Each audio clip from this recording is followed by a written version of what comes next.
I'm Danny Kyle, the Learning Director at Triad Stage in Greensboro, North Carolina. Our theater company produces a lot of original work and is committed to supporting the playwright's craft. I'm excited to be sharing ideas with you today about brainstorming characters. This playwriting video will talk about how to come up with ideas for characters that can be the jumping off point for writing an engaging play. Grab your writing utensils and some paper or your notebook. We're going to generate tons of creative ideas today, and you'll want to record them for future plays. Great characters are a key ingredient to building an engaging play. First, we're going to brainstorm a first name. Don't worry about having the perfect name.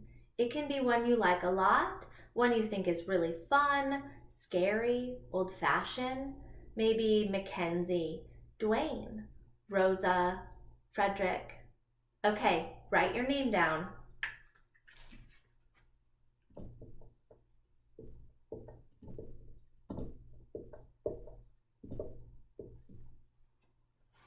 Mine's Margaret. Now let's brainstorm an adjective. Adjectives are words that change a noun. What will be most helpful in this exercise are descriptive adjectives like funny, mean, wacky. Colors, personality traits, physical descriptions like tall or round, all of those are adjectives. This will become the last name of your character.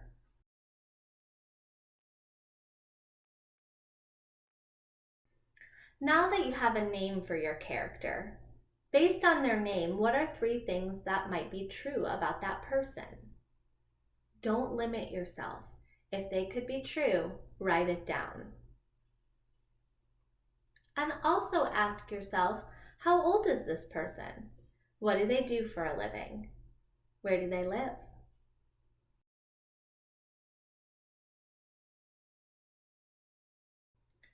Here's what I've come up with about Margaret Sleepy. Based on her name, 3 things that could be true about her are that she wants to get more sleep, she loves hot chocolate, she feels overworked. For her age, I came up with 25. She lives in Raleigh, North Carolina, and her job is a swim instructor.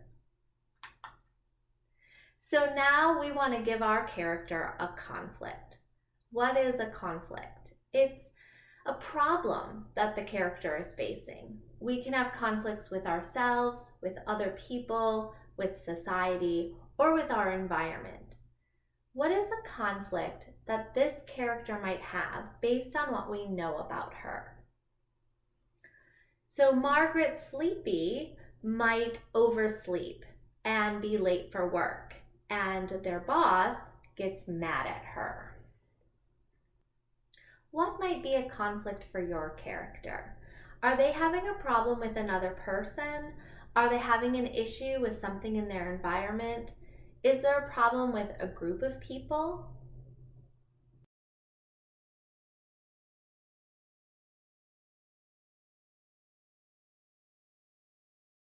For Margaret Sleepy, she might oversleep. She is late for work and her boss gets mad at her. So the conflict here is between Margaret and her boss. You now know a bit about a character and they have a conflict. You have created an interesting character who you could use to start writing a play. Another fun way to create a character can be from pictures. When we say a picture is worth 1,000 words, we mean that a picture can tell a story. But each of us has a different imagination, so the story we tell from a photo is going to be unique.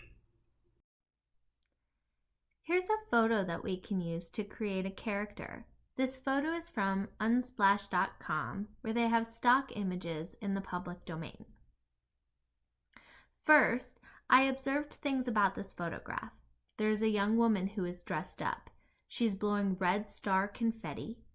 She's outside. There's a blue-gray house in the background, and I also notice a tiny rock on the grass. Actually, it's a big rock, but it's in the background, so it's small. Now I'm going to take what I see and create a little backstory. I'm going to ask, why are the things I see in the photo happening? Why is she dressed up? with confetti outside. I think she's having a birthday party.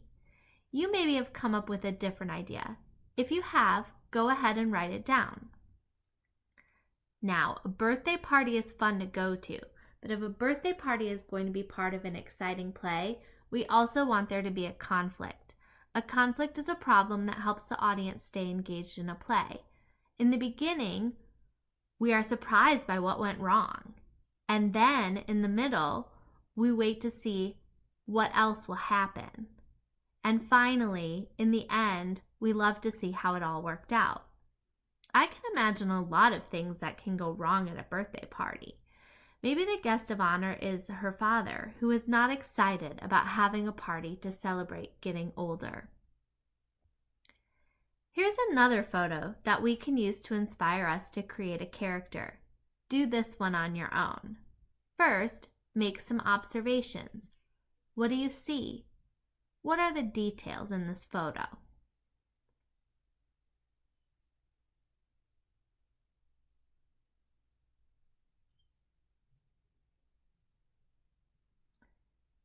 Now ask why the things you see in the photo might be happening.